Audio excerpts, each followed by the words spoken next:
Good morning, Sarah. Good morning, Samira. How are you today? I am doing good. I'm so excited to do this morning with you. Me too. It's been a really good morning. The Yeah. rain stopped, so I'm excited about it. Oh, that's good. It's still raining where I am. So I We just looked out my window. Nobody can see it, but I looked out my window. uh, it's strange for October, right? Sometimes it's really cold, and then sometimes the weather gets better. So Yeah. I still see lots of people hopping on. Should we give them 1 or 2 more minutes? I think so. I think we should wait for a couple of minutes, and then we'll get started in about 2 minutes. Let's give it a couple of minutes, and we'll get started. Okay. Yeah, we're expecting about 400 people this morning, so we'll Yeah. just give them a couple of minutes, but we're going to respect everybody's time. I'm going to start in a few minutes. Okay. That sounds good.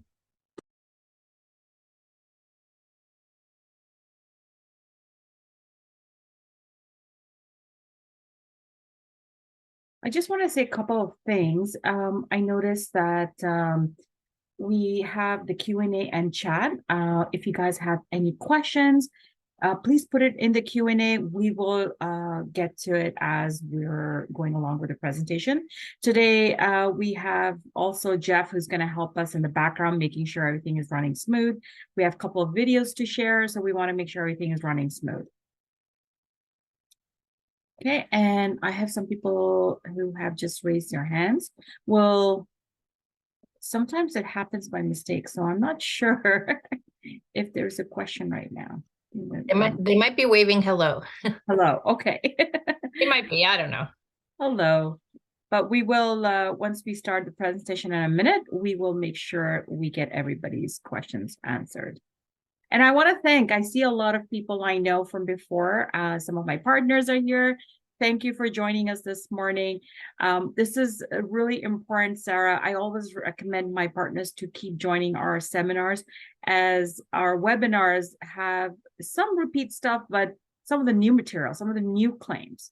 Yeah. And it gets them, they become aware of some of the new frauds that are going Yeah. on, right? So And it's a good refresher. yeah, for myself, I need to hear things 30 times before I remember it. So 30 might, I hope 30 is an exaggeration.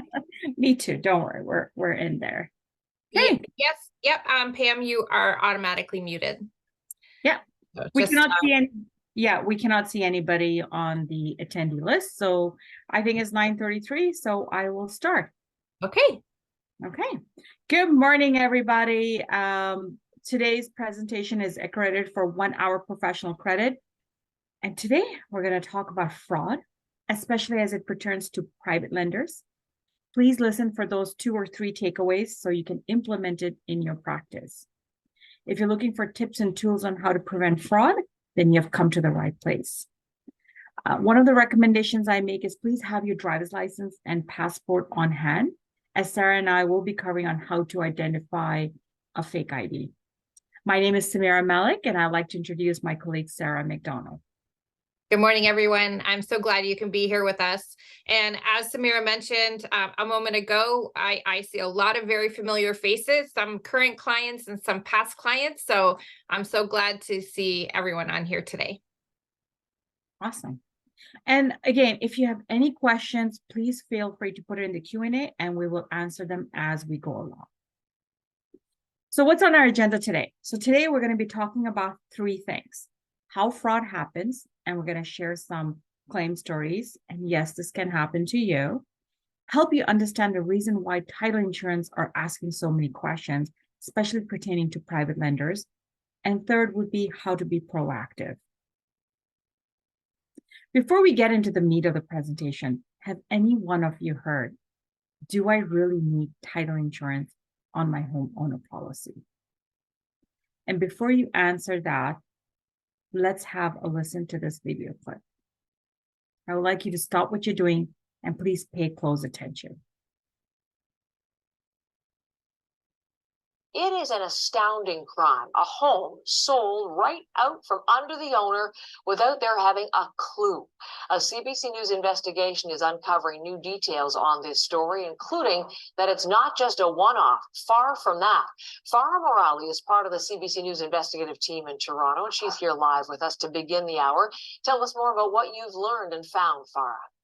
Well, Heather, we looked into cases where fraudsters stole the identity of homeowners and either took money from the mortgage or sold the home outright. And this is all without the owner ever knowing.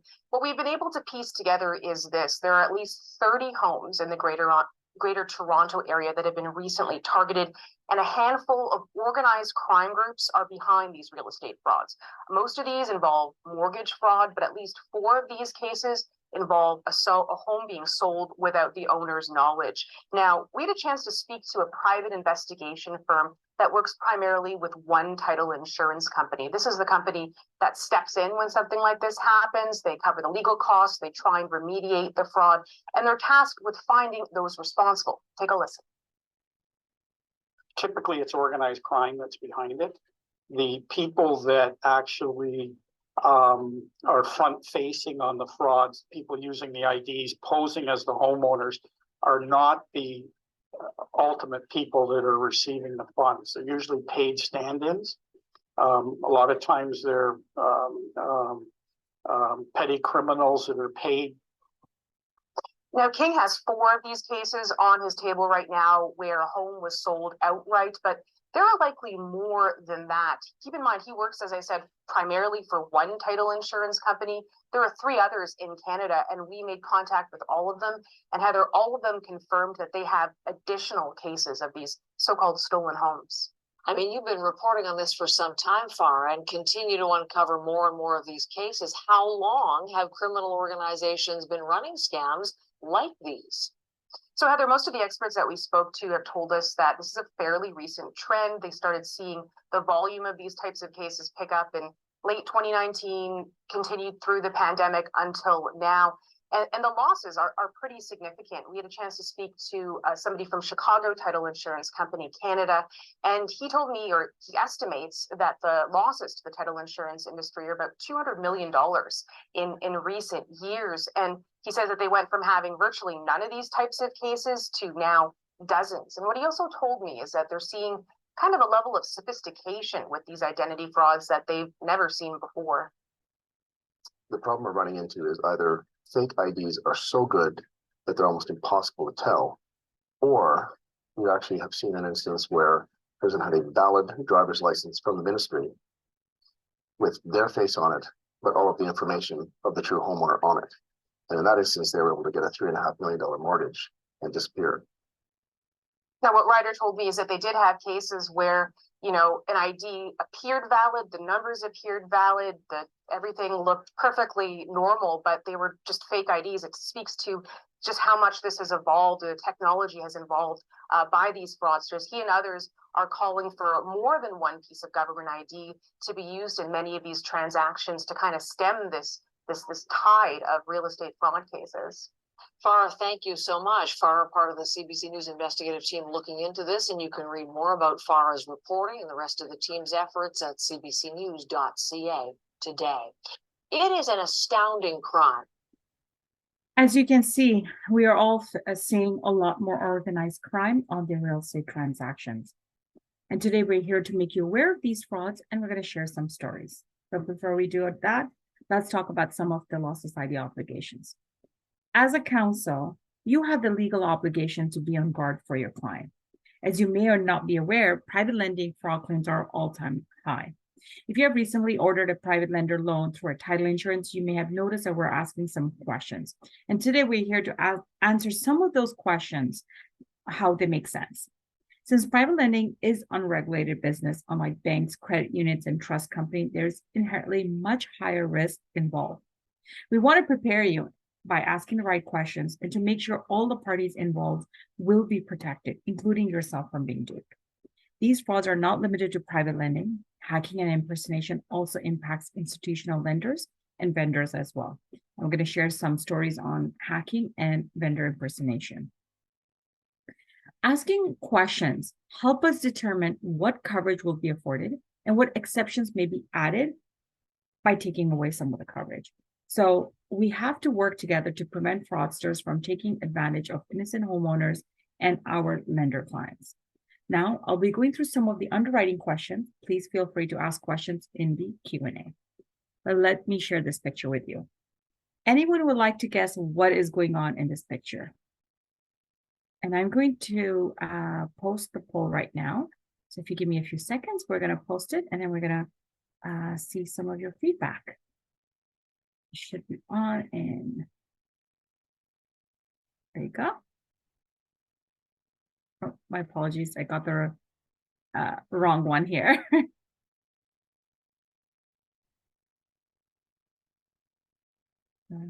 Apologies, I got the.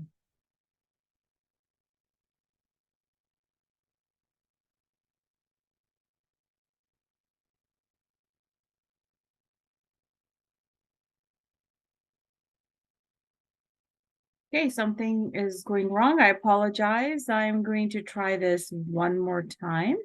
If it doesn't work, we'll just get you to,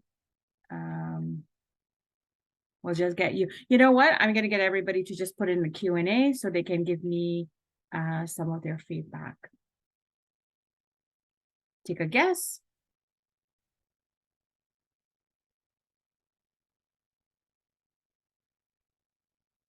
So I'm gonna quickly we have some feedback, so I'll let Sarah review those. I don't want my Yeah, we have one guess that it's a pile of fake ID. Yeah. Very good guess. Another guess is that it's the fraudsters looking at the pile of fake ID and saying, which one will I use today? There is someone else's guess that it's a big pile of stolen credit cards. Another guess is that fake IDs are being made. A third is a further one is ID fraud, creating fake ID. This is somebody creating fraudulent ID. All very, very good guesses. And that's exactly what these are. Yeah. It's actually sad. There was a bust, and we had a couple of pictures shared with us, and we wanted to share it with you. So now I'm going to share a hacking fraud story. Let me start by saying this could happen to any one of us. For those who are moving money, it's critical that you have some strong security measures in place. A law firm recently had their email account hacked. It's believed that a law clerk clicked on the email link that downloaded spyware, and the problem came to the attention of the law firm a couple of weeks after the deal closed. When the borrowers called asking where the money was, the firm said that they had already deposited the money into the client's new bank account as they had instructed before the day of the closing. The clients checked again and to no avail and confirmed their banking with the law firm. This is when the law firm discovered that no deposit was made to that account. The money was deposited to another bank account. Through investigation, they discovered the fraudster redirected the True Forest email to the firm's junk email folder and then emailed their own instruction. The fraudster email address was just one letter off from the client's email address. The fraudster intercepted several emails over several weeks and patiently waited for this large equity takeout.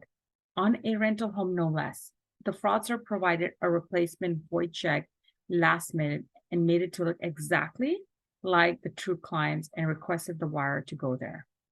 The fraudster absconded with the deposit, and the homeowner was out of pocket, and the lawyer can't satisfy the terms of the transaction, so reported the matter to the police and Law Society. They have submitted a claim to Chicago Title, and we've hired a investigator. In addition to the loss of the homeowner suffered, the firm has now lost confidence in their process. The firm has implemented additional security measures in hope of never being duped again. This type of fraud really keeps many lawyers up at night. In a chat box, please share a couple of your ideas on how this could be prevented in the future.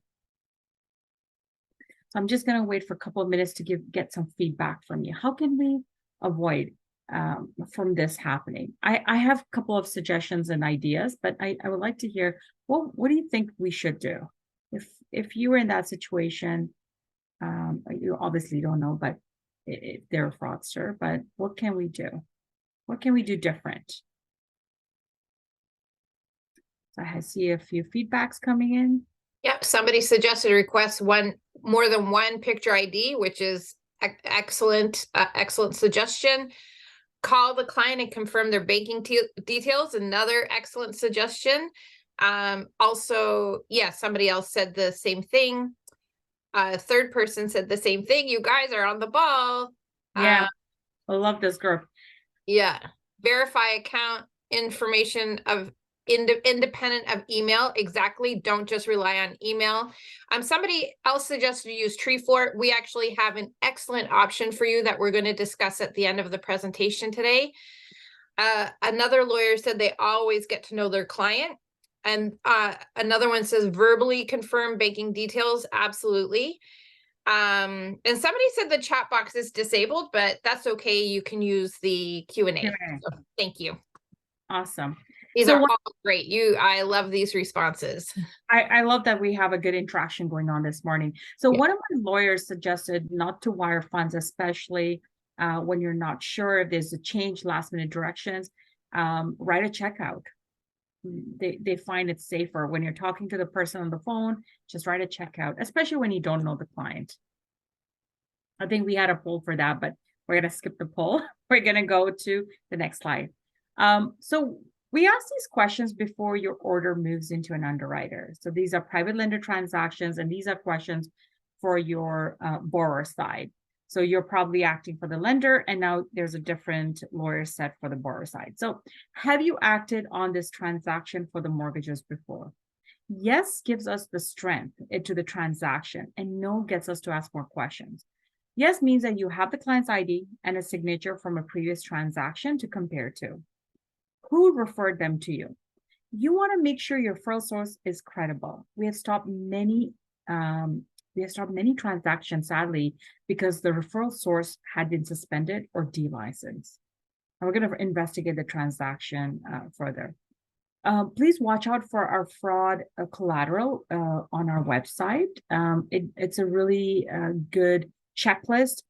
You can go to Chicago Title Resources, and then in the search bar, you can put fraud collateral, and you will get some information on checklist. Government ID issued ID is valid and verified. Please ensure that the ID has not expired. The borrowers may have a letter or is waiting for the driver's license. In that case, it is important that they have a second piece of ID like their passport. I think someone recommended that as well. So we typically ask even more questions when we see red flags. And what are those red flags? So I'm going to talk about 4 main things that we investigate further in. So when you're doing a private lender transaction and neither lawyer has acted or knows the purchaser or the vendor, that's one red flag. So we're going to do more investigation. The house is not owner occupied. Now, why do we ask that? The house is not homeowner occupied. Well, we want to make sure it's not the renters who are trying to sell or have sold their landlord house under their nose. No mortgage on title. This is a big one. And, I get a lot of questions asked on this. Why do you care about that? Well, if it's no mortgage on title, someone's getting a big check, and we don't want it to go to a fraudster. We want to be cautious. And POA, we continue to see power attorney fraud claims. And I also want to mention, we do, there's one of the check things that we do is if the vendor is also getting a big check, at that point we do verified, which Sarah will talk about more. But let me go ahead and talk to you about why we are really concerned about vendor fraud. And I'm going to share some examples, some stories, some true claim stories. So this summer, we got a call from one of our insured. She said that her Yonge Street condo was sold without her permission. I'm going to need a little bit of a backstory about this person. 5 years ago, this young lady came to Canada as a student. She purchased a condo for $878,000. She's now graduated from university, and she's traveling back and forth to her parents who are overseas. While she was visiting her parents, she noticed that her maintenance fee did not go through her bank account on July 1st. So she contacted the condominium corporation, and the condominium corporation said, You don't need to make any payments. You no longer own the property, and it's a responsibility of the new purchaser. She was shocked. The condo sold for $970,000. I'm not an expert appraiser, but that seemed a little bit low for that time. An innocent purchaser is believed to be in the condo now, and the fate is yet to be decided. Again, a realtor and lawyer have been duped by a fraudster, and a mortgage broker issued a mortgage. I'm going to share with you another. Let me share you the story. In March of this year, we received a call from Philip and Haley. Their Etobicoke home was sold without their permission. The couple had been working overseas and their home was left vacant. Last Christmas, they decided to lease it and make some additional income instead of leaving it empty. They hired a property manager and the house was leased on February 1st and unexpectedly contracted for sale on February 28th. Wow, in less than a month. Philip sensed a problem when the property manager asked him to pay the arrears on the property. He asked the property manager to collect them from the tenant. The property manager was shocked to discover that the house was not occupied by the tenant and they had contracted by another person. To his surprise, the new homeowner had already renovated the property. Philip and Haley had become victims of vendor impersonation fraud. The house they had purchased in 2013 for $665,000 sold for $1.7 in 2022, and fraudster had walked away with $1.4 million. Previously, fraudsters went after homes that way unencumbered, but not anymore. They had a secure line of credit balance on the property that did not deter the fraudsters. Philip is worried that his coverage is typically the base coverage, which is only 200% of the value. So his title insurance policy is not enough. So 665, 200% of that is 1.3. He is worried that he's underinsured. To his dismay, this isn't the case. So what can we do for these type of scenarios? Well, now for our lawyers, we have increased policy amount that they can get for their clients. And you can talk to your regional sales manager more about this product, but you can actually automate this endorsement on all of your orders. As you can see, there's been increasing in house prices in the last 2 years, which has made houses a prime target for fraudsters. These fraudsters are spending hours working on how they can steal this built-up equity by impersonating the true homeowners. So they arrange a mortgage to be placed on title and disappear with the funds. With IPA, with the increased policy endorsement, you can protect your clients against loss from such fraudulent activities. This additional endorsement provides coverage for the property's full market value at the time of the claim. It is available for homeowners and purchasers to provide its current value in the event of a valid claim. Philip was disappointed that he could not buy this back in 2013, but appreciates knowing that a peace of mind is available for purchases today. It is reasonably priced at 10% of the title insurance premium in a purchase transaction. In today's market, existing homeowners are feeling uninsured, and the IPA is available for them at 20% of the title insurance premium. We've been getting many calls from consumers asking us about this type of coverage.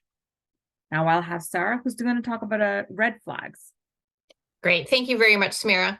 So you shared some real life claims, which really hits home, as well as law society obligations, how we handle private loans, vendor fraud, our increased policy amount endorsement, which I recommend to all of my clients that you have that set up automatically, so you don't have a repeat of Philip and Haley in your office. And before I get going, I wanted to mention somebody has their hand raised. If you have a question, please feel free to put it in the chat, in the Q&A, and we'll be able to address that for you. So I am going to be sharing some red flags that we've identified, but the first thing I want to say is always go with your gut. If something doesn't feel right or it sounds off, then simply ask more questions, and how the client reacts will really say a lot to you. If they have nothing to hide, they're much more likely to be cooperative.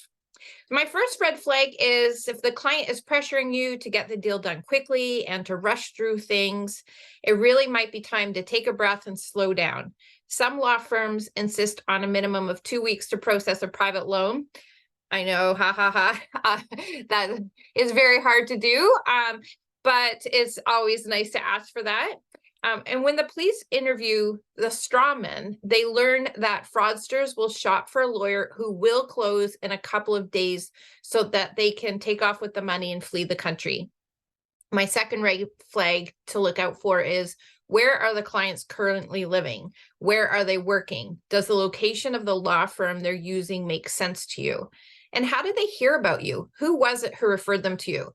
Is it somebody that you've worked with before? So ask questions to determine that they understand the transaction as well. And when you're asking who referred them to you, they tell you, oh, my cousin. Ask for the cousin's name so you can, thank the cousin.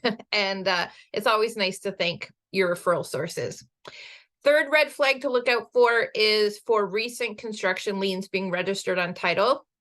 Sometimes fraudsters will put on fake construction liens and then use that as justification as to why they need a mortgage, and then have the payout go to a third party rather than the registered owner. That's a great little scheme. The fourth red flag is corporate profile fraud. Corporate commercial frauds are on the rise, and one of the newer ways in which fraudsters steal money and identities. Previously, the police told us that Canada was one of the easiest countries in the world to change corporate records. But we lobbied the government to put extra security restrictions in place, which do make it, they do make it a little bit harder now, thank goodness, but it is still something to look out for. Recent changes or new corporate profile are a red flag for us. Fraudsters can update the directors and president, then they go out to borrow money as if they're the corporation. So be sure to read the documents to ensure you have all the authorized parties in the corporation to sign for the loan. And also, you might want to question why the client is coming to you versus their corporate lawyer they've used before.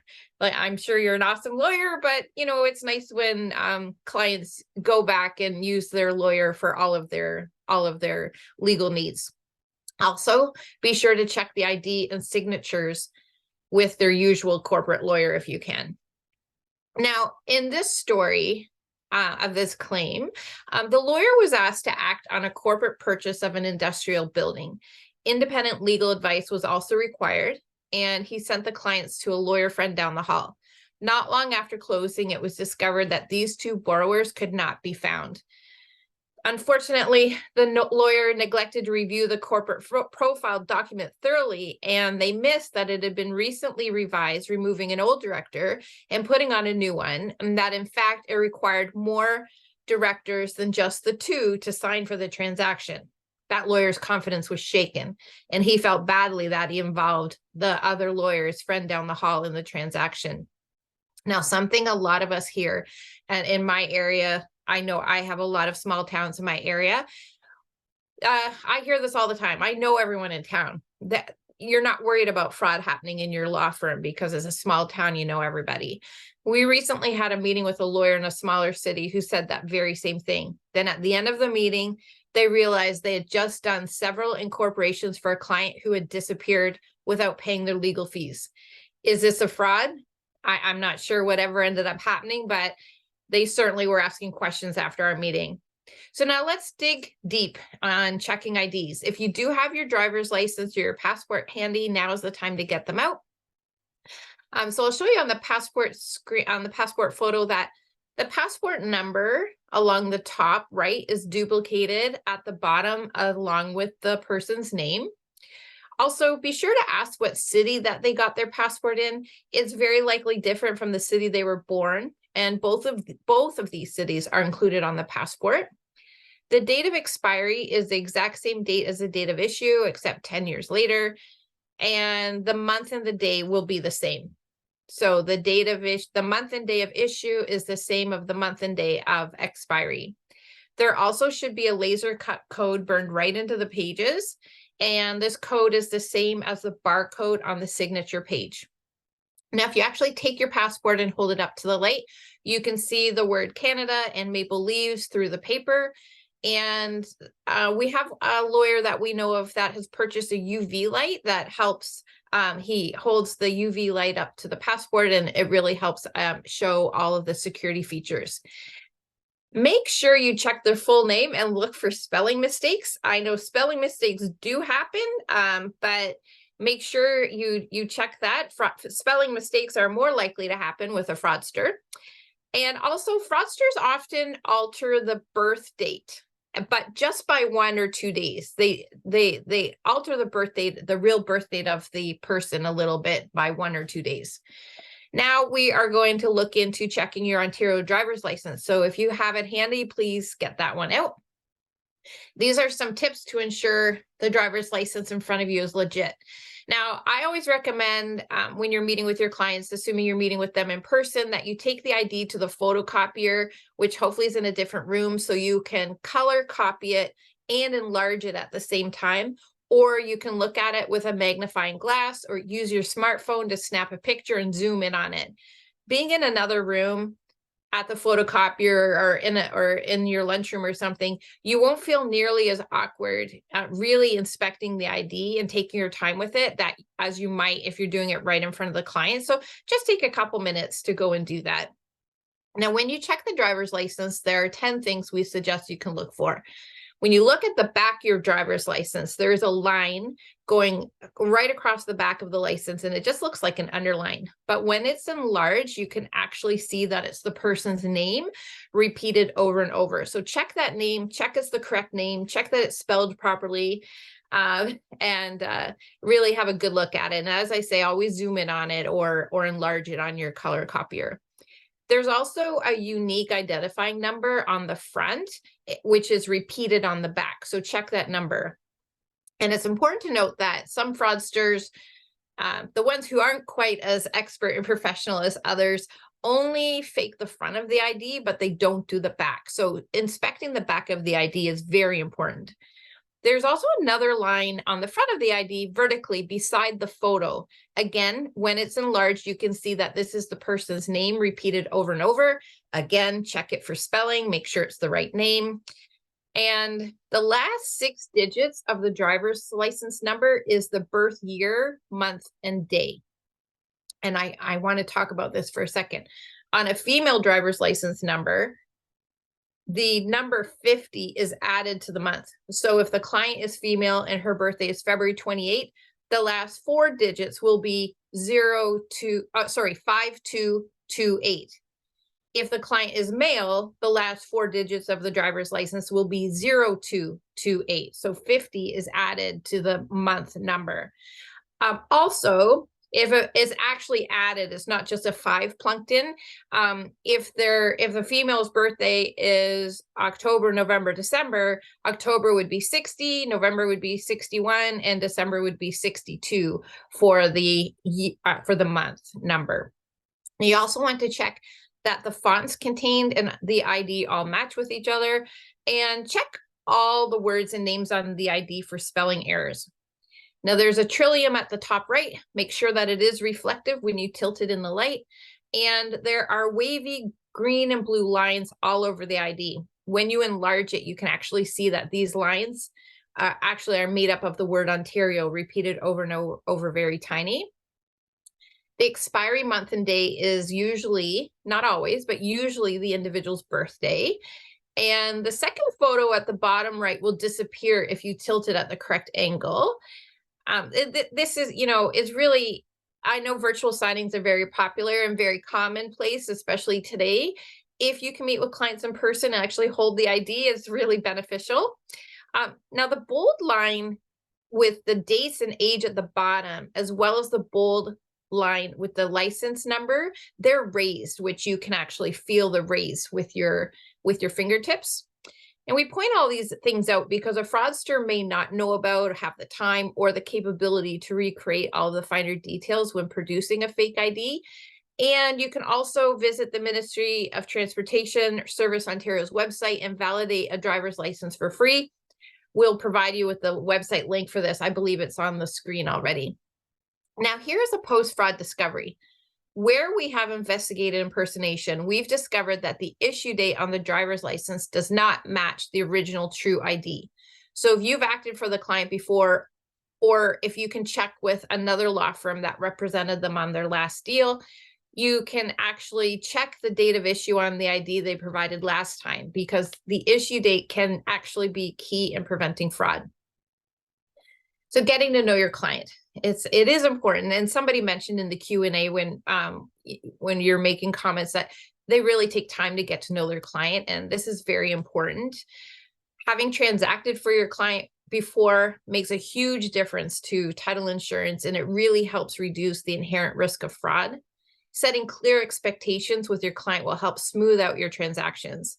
When you bring on a new client, we recommend including in your opening email or retainer letter that you ask if a power of attorney is being used by the purchaser or the vendor. Ask future use of the property, if it's going to be a rental, owner occupied, multi-unit. Ask for a copy of the client's cell phone bill. So you're always asking for a copy of the tax bill. It should become commonplace that you also ask for a copy of their cell phone bill, because fraudsters use burner phones and they don't have cell phone bills. If they do, it's a fake cell phone bill. So you get the cell phone bill and then you call the number on the cell phone bill and make sure it is actually for your client and is actually hooked up as well. This, imagine if you do your opening letter, you get the copy of, or your opening email, you get the copy of the tax bill and the cell phone bill, you call it and it's a fake, it's a burner phone and it's not real. You can get rid of that deal immediately and not proceed and report it to the police. So you don't only want to rely on email. As Samira mentioned before, that email can be hacked, and it's always great to talk to your clients. And one of our fraud claims, actually, both cell numbers provided were invalid numbers. The lawyer never called them on the phone, and the law clerk never called them on the phone. Had they done that, they would have discovered that there's something wrong with the person on the deal. And also, we suggest that at this stage of the game, you request consent to conduct an ID verification with Chicago Title in case it's needed. You don't have to do it every time, but get their consent at the beginning that we might need to do their ID verification, and that will really help as well.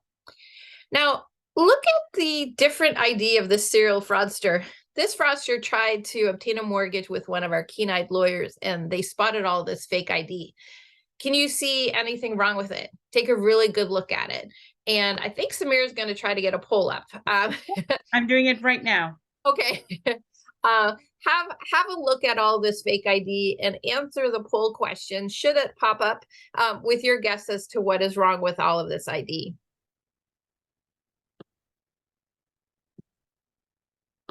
For some reason, it's not launching. I don't know what's going on. Okay. Okay, no problem. No problem, Samira. Okay, so I'll just run through it. She's used the same picture for more than one type of ID, which we know you don't do. We know that you do not take a photo and use it on all of your ID. It looks like she's wearing a wig. And you might not be able to see this detail, but the date of births don't match.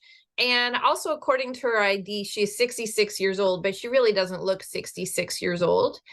And she has different names with different photos. So one of our lawyers spotted all this fake ID and took some action, and it was a big win. Now, today's fraudsters are highly sophisticated. Their sole focus is to make you believe they are the true owners of the property. They have remarkably good fake IDs. They have well-prepared backstories, and they can be very, very convincing. We'd like to share another tool that will help you bring more certainty to the identity of your clients and get rid of those sophisticated imposters. I am very happy to share with you our new ID verification service called VerifID. We are going to be playing a short video. There is no audio to the video, so you can read the screen, or I might read along with you.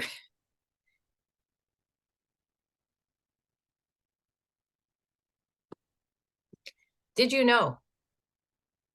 In Canada, mortgage and title fraud is a rapidly growing problem with an uncapped opportunity for fraudsters.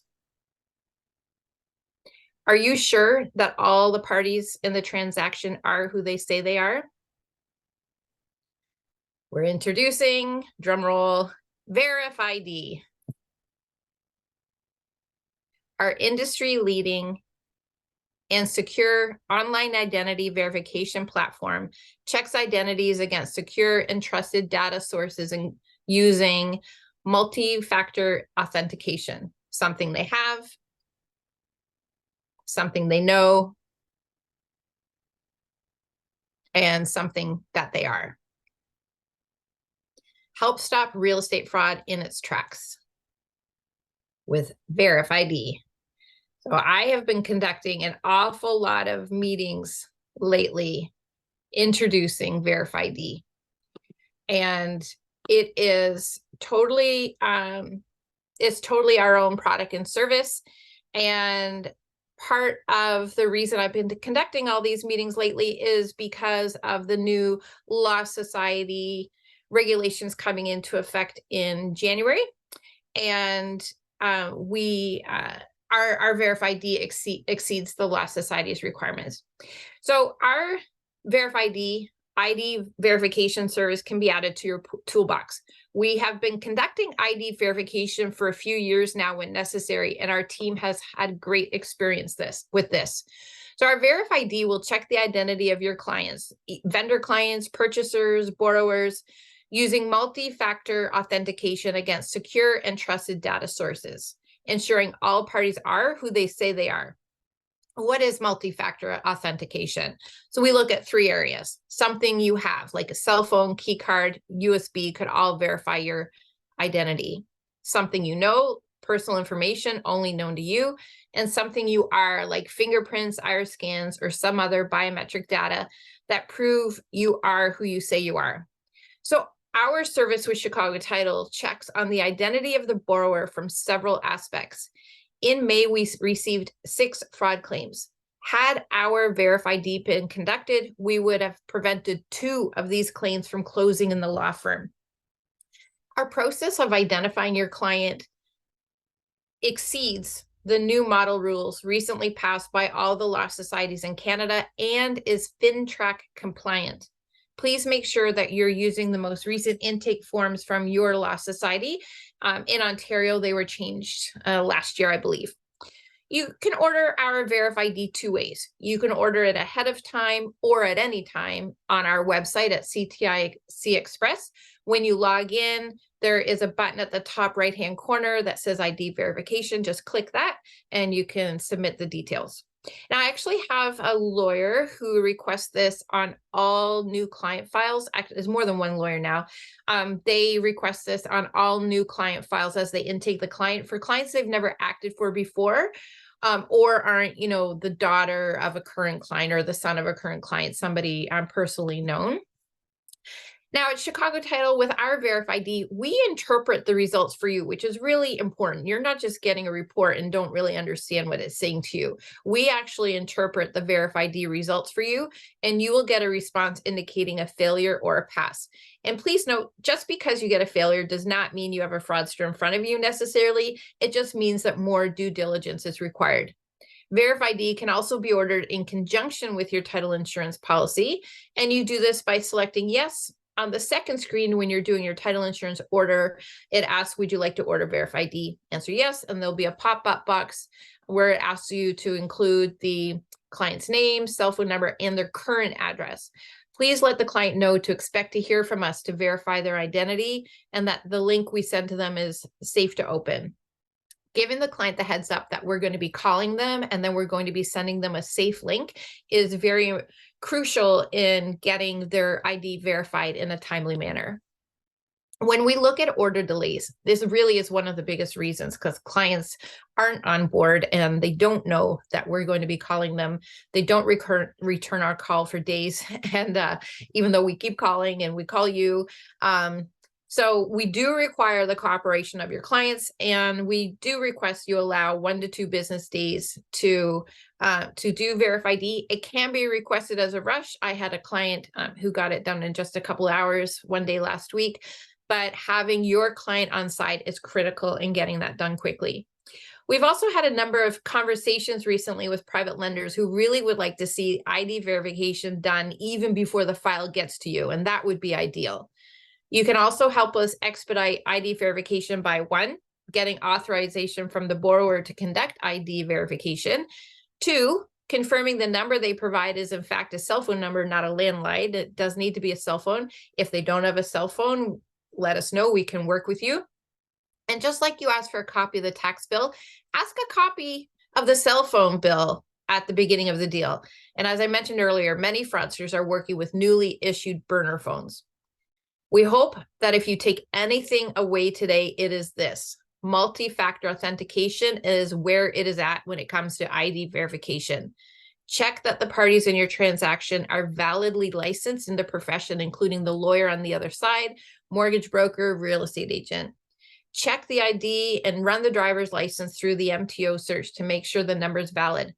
Call the cell phone number. Don't rely on email alone.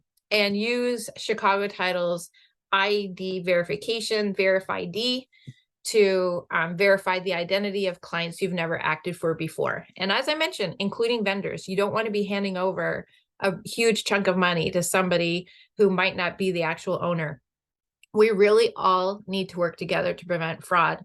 It's not enough to say, well, the title insurance companies will cover it. You've seen steps being taken by several title insurance companies who are limiting their transactions. Business liability insurance and association rates have increased due to claims being paid. Law societies, notary associations, and title companies and government all need to work together to prevent fraud. So we are here to help you. What questions do you have? Please type your questions in the Q&A. And if you prefer, you can also reach out to your regional manager. Now, this is the end of our presentation today. Please post your questions in the Q&A. And also, by the way, a survey will be going out at the end, like sometime this week, not immediately after the presentation, but today or tomorrow. Let us know what you liked and what you like to see for future sessions. So Sarah, we do have a few questions. Yes, I see that. Okay. So the first question is, what happens when the fraud is committed by your own child and registers a mortgage against their own parent's property and takes the funds when the parent is placed in a retirement home? Is there coverage given for this type of identity fraud? So I actually have a very similar situation that happened. A son impersonated his father. He got a loan out. We had a investigation that's in place to figure out how the fraud happened, because we have verified, we have some tools that we have placed that protect. So in this particular case, if everything has come clean, there should be coverage, but it is very factual. So we would have to do a proper investigation to see and take it from there. Okay. Somebody asked, does this apply with the new passports too?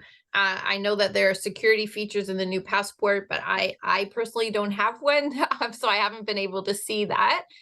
I'm sure that there are, have a look at the new passport and, you know, hold it up to light, check out the new security, check out all the security features. I'm sure there are just as many security features or maybe even more. Now, what I said about birth dates for female versus male on the Ontario driver's license. So if you look at your driver's license, you'll see your license number, the last 6 digits are the 2 digits of your year of birth, 2 digits of your month of birth, and then 2 digits of your day of birth. So if you're a male and your birthday is February 28th, the digits will be the year of birth and then 02 for February and 28 for the day. If you're a female, it will be the last six digits will be the year of birth and then 52 for the month and then 28 for the day, because the number 50 is added to the month of birth for a female. If you have fake ID in front of you, and it's somebody who's supposedly female, but they don't have the number 50 added to their month of birth, then that number will be wrong. And it's actually added, it's not just a 5 stuck in, it is added. So if their birthday is November 28th, then the last 6 digits will be the year of birth, and then the month of birth would be I said November, right? So 61 for the month of birth and then 28.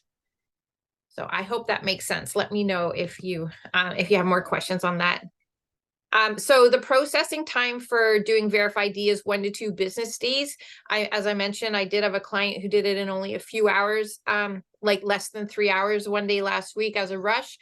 It is critical to have the client on board and let them know that we'll be calling them. We'll be sending them a link that's safe to open. And if they want to close the deal on a rush basis, they need to answer our call immediately and do the, click on the link right away.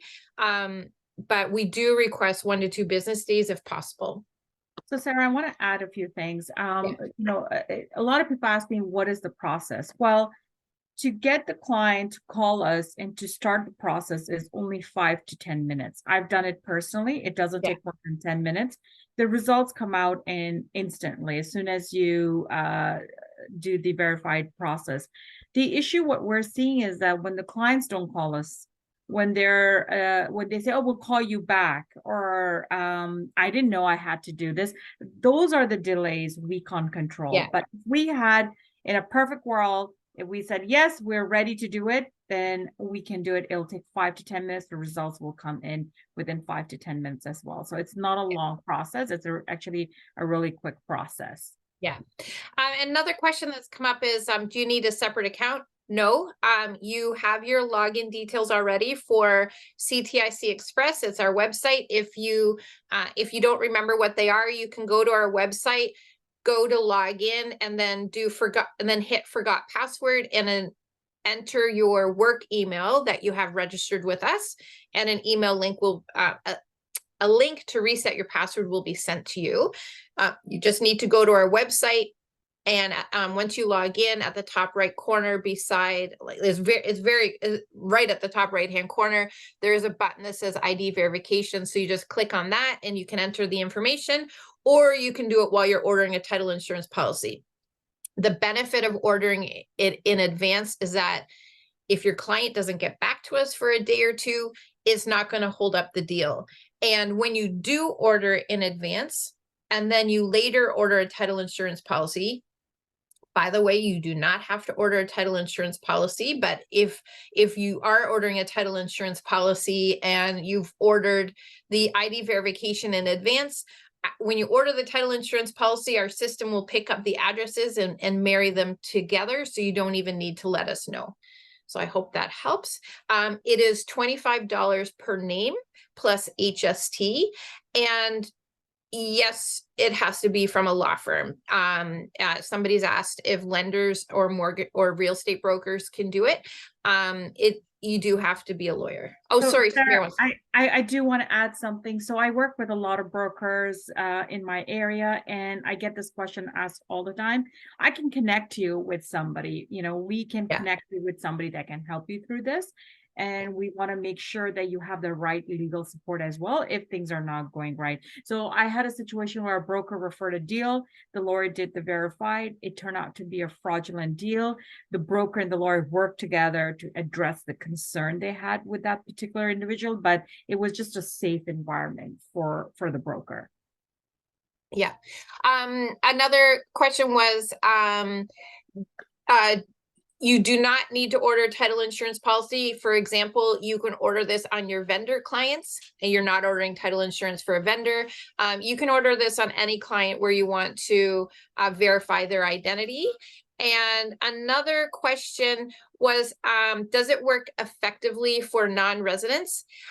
Well, Samira, it does if they have a Canadian credit history. If they have some form of Canadian ID, if they have a Canadian credit history, then yes, they can do Verify ID, or some kind of ID verification service. If they don't have any Canadian credit history and they don't have any Canadian ID, then no, we'll have to figure out another way to do it. So that is a great question. Yeah. And another question is, and this is one that I don't understand either, why are the lenders and mortgage brokers not doing anything such as this to verify at that stage? Yes, I agree. It should be done earlier in the deal. It should not be done at the last minute when the lawyer's ordering the title insurance policy. So I agree with you. That is something that I feel needs to be changed, and hopefully it does at some point. Somebody's asked if we can provide the slides with the areas on the passport and driver's license highlighted. Yep, we can do that. So I'm just going to write down your name,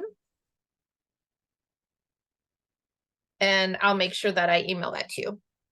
So Sarah, I'm going to also add is that after this presentation, our marketing team is going to send out, we do have something on driver's license, a checklist that's going to go out. We don't have anything currently on a passport, but that's why you have, I think there's a link that's going to be posted for this presentation as well, and they can go and follow up. I just want to be, let everybody else know about it. Okay. Well, that's great. Yeah. So if you're interested in that, you look out for that from the marketing team. Yeah. How can lender's lawyer be responsible for borrower identity fraud? Isn't borrower lawyer responsibility? It is the borrower's lawyer's responsibility to ensure that the valid is correct, and we do verify it on them. So it is their responsibility. He is correct. So the cost per ID verification is $25 per name plus HST.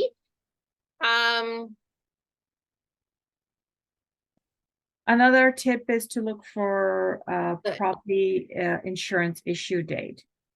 Yeah. It should coincide with the purchase date. So if you're looking for a fraudster, you can check their property insurance and see if the issue date makes sense as to when they purchased. So if you see a new property insurance policy coming through with the mortgage refinance, do more due diligence. This is another red flag, according to our private investigators. What is the procedure? Okay, first of all, I just want to say I love all these questions. We're getting a lot of questions and I'm loving it. So thank you so much. I'm glad everyone is so involved. This is awesome. So the question is, what is the procedure when the other law firm provides the wrong wire account information for your closing? Is this wire fraud? What is the proper precaution when they tell you that the due diligence was not practiced? I want to know who this law firm is. Yeah.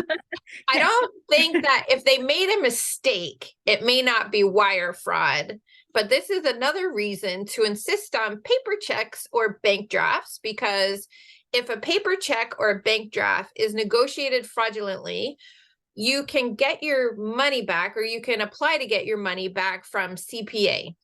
With a wire, once it's gone, it's gone. So I think as what precautions you can take, I'm not sure. I think what I would do is do insist on paper checks and bank drafts and not do wire transfers, because once the money's gone, it's gone. So somebody's had clients say that they have no picture ID, and this is a few days before closing. My question is, how did a lender mortgage broker approve the mortgage? Your guess is as good as mine. Clearly, there's absolutely no checking at that end, which is ridiculous. Yes, so this is, I'm sorry, I'm reading. This is, I'm agreeing. I'm also reading the comments. I suppose that the lenders don't care because they're suffering no loss. The title insurance takes care of them, so why would they care? I agree. That's why we're yes. Thank you, lawyers. Yeah, for saving us. I find this more, so I come from the banking side of things, and for us, ID with a picture is very important, unless they've been banking with us for years and years. So they might be, that would make sense to me. But if you're 20-year-old and you don't, let's say 25-year-old and you don't have an ID, then it's a cause of concern. Okay, so the next question is, I see Sarah responding again. Yeah. So I'll leave that. An expiry date on a driver's license was flagged.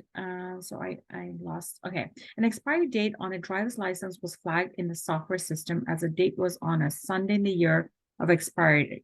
It corresponded with the birth date. Is this an issue? No, if the birth date happens, if the birthday happens to fall on a Sunday, it does, yeah, that should not be an issue. I'm not sure why that would have been flagged, but I hope that the team resolved it for you quickly. And could you repeat the pointer regarding the last four numbers on the driver's license? So when Yeah. you look at the driver's license number, mine starts with an M because my last name starts with M. And then you scroll through the whole driver's license number to the end. The last four digits are the month of birth and the day of birth. So I've been using the example of February 28th. So if you're a man, identifying your last four digits will be 02 for the month of February and 28 for the day. If you are a female, your last four digits will be 52 for the month and 28 for the day. For February 28th would be 5228. And it's the number 50 added to the month. If you're a female identifying and your birthday is November 28th, then the last four digits will be 61 for the month of November. So 50 plus 11 is 61, and then 28 for the day. So 6128 for female November 28th birthday. Okay. But So, sorry, Sam, did you want to say? yeah, so I noticed someone say everyone has to work together, real estate agents, mortgage brokers, and lawyers. This is so important. Thank you. That's what we're trying to do here. We're trying to make aware. I know that we've gone out and talked to many real estate agents, many brokers. If you need us to support you to go out and present this fraud presentation, please reach out to your regional sales manager. We would be happy to join you. And that's what we are. We're here in it together and we want to help you. So please take us with you. We'll help you. We'll do the talking for you. Yeah. And thank you, Connie. So our national vice president is on our presentation today. So a nice surprise. She has advised that Chicago Title is lobbying all real estate bodies to mandate the MFA, and I know Sarah talked about that as well. Yeah, so that's we just like you, we would love to see multi-factor authentication on their ID verification done at the beginning of the deal when they're going for a mortgage, like right at the beginning. It just makes sense. Somebody's asked, can we send the slides to everyone? And a lot of people have commented that we will be sending out a link to the presentation, but from our marketing team this week, and with also Samira mentioned the checklist.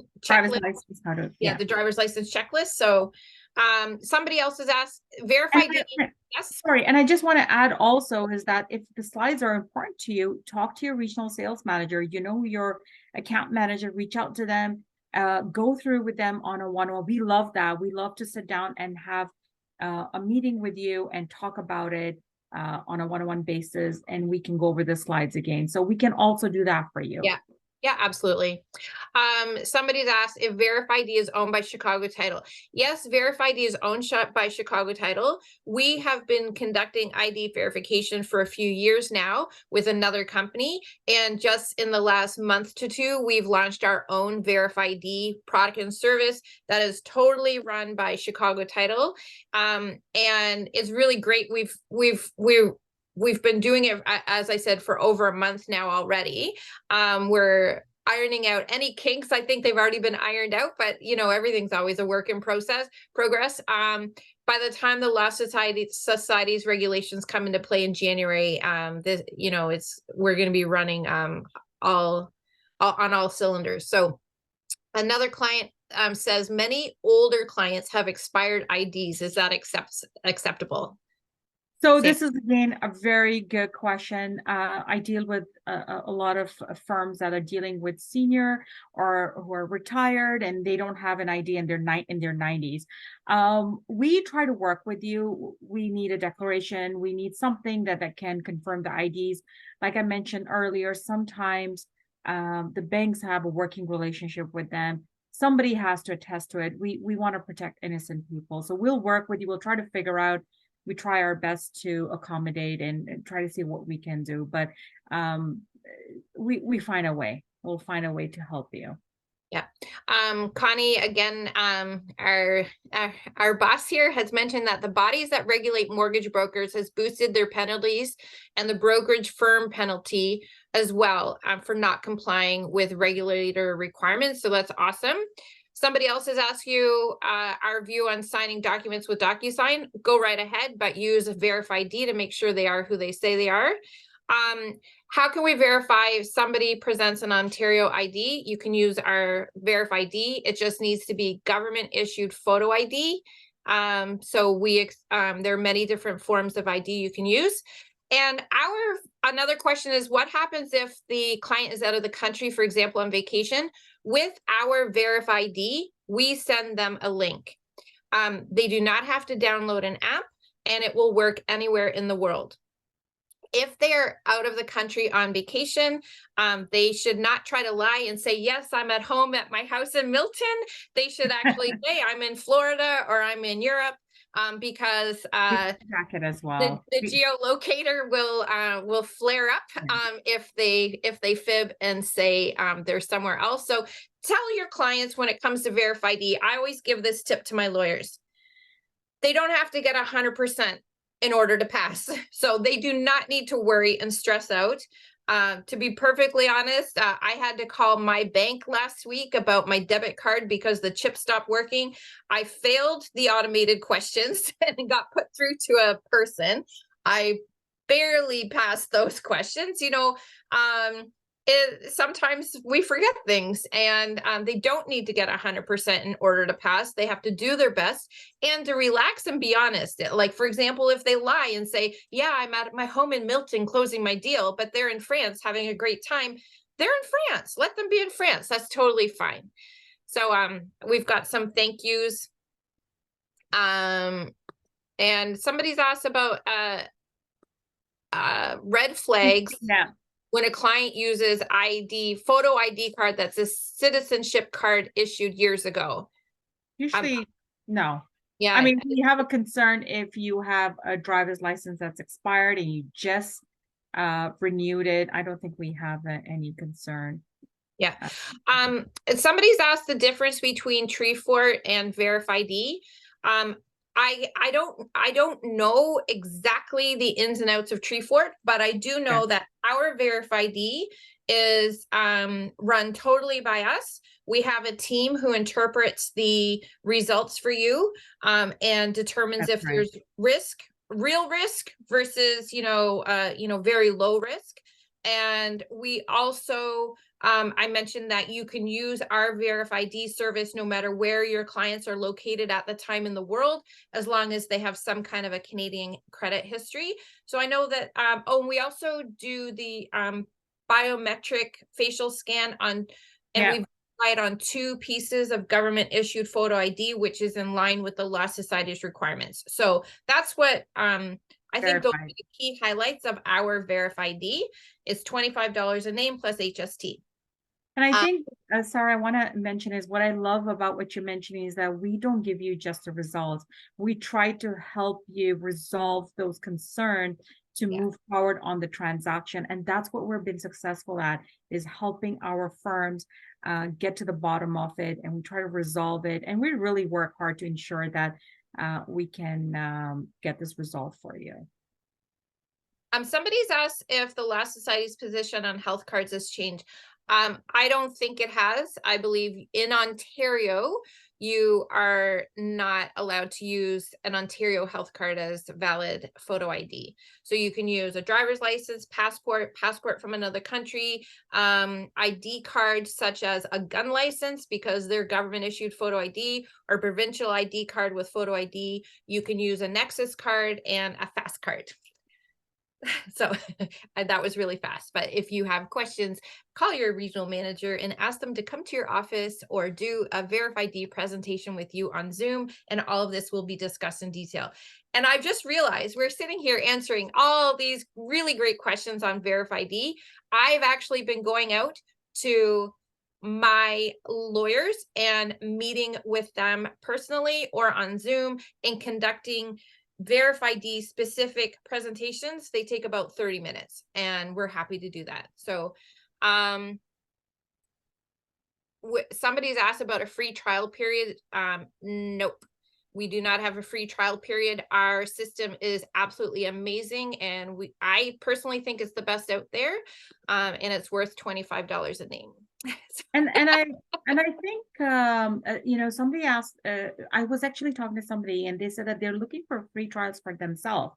And I said, absolutely. If you want to try it out, email your regional sales manager. We will get the process started. There will be no fee for it.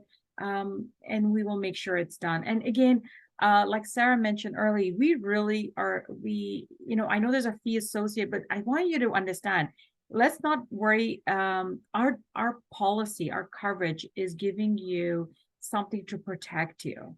And we are going to go in depth, figuring out what the concerns are and trying to resolve it. So there's a lot more for what you're getting, and we want to support you. So please, if you're interested in trying it out for yourself, let us know. We'll make sure that we get someone out there getting the ID done for yourself. Yeah. Another question is asked is if you use VerifID and they pass the VerifID, you rely on that information, then it turns out they were fraudster. Can you rely on Chicago Title? Yes, you still be able to make claims with our title insurance policy. So you're covered there. And the last question that I see at the moment I love this question. what are the common reasons clients fail ID verification? So and Samira, I'll let you hop in. But what I have seen is clients not knowing how to spell their name, clients not knowing what their date of birth is. And by the way, I don't mean making a typo. I mean, they don't know because they don't know because they're probably not the real person. Samira, do you have anything to add? Yes, I do actually. So what are some of the comments? So my recommendation, my suggestion is when you please inform your client that they're going to have a verified process in place. What that means is make sure they're taking the picture in light. You know, you don't want to have their pets in the back or another person try to peek in. That kind of causes problem. Make sure the IDs are valid. If it's expired ID, please let us know. It's not even worth it to do the verified process. If you have another common thing that we're noticing is that the banking account, do not log into your bank account that belongs to your corporation. If you're Samira Malik, please log into your bank account, not your husband's, not your daughter's, your own account. That's one of the other reasons. And those are really the three main. Oh, yes. And another main one, which I think Sarah did mention is if you're not in the country, if you are in the US, then please let your lawyer as well know, like your client should let you know, and please let us know as well. So it makes sense when we see someone out in India, but they're doing their ID verification, right? So we want to make sure that it's the right person. Do you get the copies of the ID with the report? No, I don't think so. I think you just get the report, but you should be getting copies of the ID when you're intaking your clients. So exactly. Yeah. I'm not sure either if they get a copy, but you definitely get the result. Sorry, I've seen the reports but I didn't actually look for that, so I can't remember. But you need to get the copies of the ID yourself as well. If there are any questions or any issues on a specific deal, I'm sure you can speak to our underwriter about that. Also, if everyone here today can call their account manager or email their account manager with a referral, please do. We're also hosting a couple more seminars this year in November, residential and commercial 101. For this session, you get 1 hour of professionalism credits with the Law Society of Upper Canada. So make sure you look for that. And you're welcome for the session. Thank you for saying that. Thank you for saying thank you. We got a lot of good feedback, and that makes us happy. We really, Sarah and I, and even Jeff, even though he's in the background, we really work hard to ensure that, you know, the presentation runs smooth and we have the right information out. And we spend hours trying to get some of these claim stories. So thank you for your feedback. We really try our best. And there will be a survey, like Sarah mentioned, there will be a survey that's going to go out. Please do give us your feedback and what you're expecting in your next session. Thank you. A lot of good feedback. Thank you so much. So I think someone's saying, how long is the ID verified valid? I think that's it's a multi-level question. So if you have done a verified, you wouldn't need it again because now this client is done business with you. So we wouldn't do it, we wouldn't repeat it. So it is good for that transaction unless they're doing another transaction and we're notified that verified ID was completed. Yeah. Yeah, a lot of thank yous. Thank you again. Hey, we did good, Sarah. It's only 10:45. Yeah. Yeah, Yeah, that's right. it's awesome. Well, again, I Sarah. wanna I know a lot of people were asking questions about slides. Again, I want to repeat, please reach out to your regional sales manager. If you don't know who your regional sales manager is, you can also go to our website, Chicago Title, and look for your account manager, or you can email Sarah, myself, or Jeff, and we'll get you in touch with the right person. Yep, that's right. So please feel free to reach out to us. We're always here. And thank you. Thank you again, Sarah, for this, and Jeff too. I know you're hiding there. The silent partner, Jeff's in the back. Making sure everything is running smooth in the back. Yeah. Great. Well, have a great day, everybody.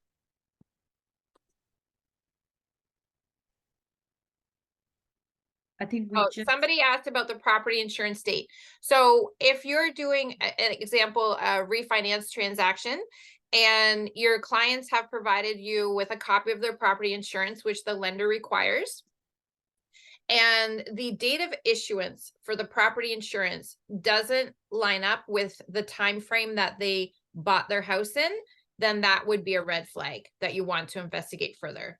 So that is just another opportunity to look for red flags and get your spidey senses tingling and see if the deal makes sense or not. Okay. Thanks, Sam. Thanks, Jeff. Talk to you later. bye. Have a great Bye. day. Have a great day, everybody.